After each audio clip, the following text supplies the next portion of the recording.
আমাদের নেতারা ক্ষমতায় থাকতে এত পরিমাণে দুর্নীতি করে, অন্যায় অত্যাচার করে যে ক্ষমতা চলে যাওয়ার সাথে সাথে বিন্দু পরিমাণ সেকেন্ড অপেক্ষা না করে দেশ থেকে পালাতে হয়, অন্য দেশে যে আশ্রয় নিতে হয়। এবং সে আশ্রয় তৈরি করতে যেই তারা এত পরিমাণে দুর্নীতি করে। কেন করে এগুলা? কেন তারা আশ্রয় তৈরি করার জন্য দুর্নীতি করে? বাংলাদেশ কি তাদের দেশ না? তাদের বাপ দাদারা কি বাংলাদেশে থাকে না, ছিল না? তাদের পূর্বসূরি 14 গোষ্ঠীকে বাংলাদেশে ছিল না, থাকে না? তারা কেন এইগুলা করে?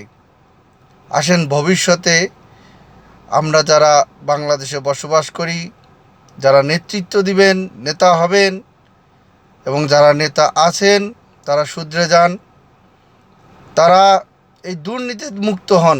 বিদেশ থেকে তো কেউ বাংলাদেশে বাড়িঘর করে না যে ওই দেশের দুর্নীতিতে ধরা পড়লে, ক্ষমতা গেলে আমাকে বাংলাদেশে যেয়ে বসবাস করতে হবে। তবে আপনারা কেন এগুলা করেন?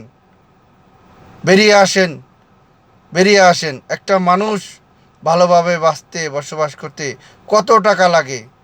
টাকার মোহ ছেড়ে দিন, ভালোভাবে বাঁচুন। সবাইকে নিয়ে, সবাইকে নিয়ে, আপনার আশেপাশে যারা আছে সবাই তো আপনাদেরই নিজেদের লোক। সবাইকে নিয়ে ভালোভাবে, সুন্দরভাবে বাঁচুন, দুর্নীতির থেকে সরে আসুন।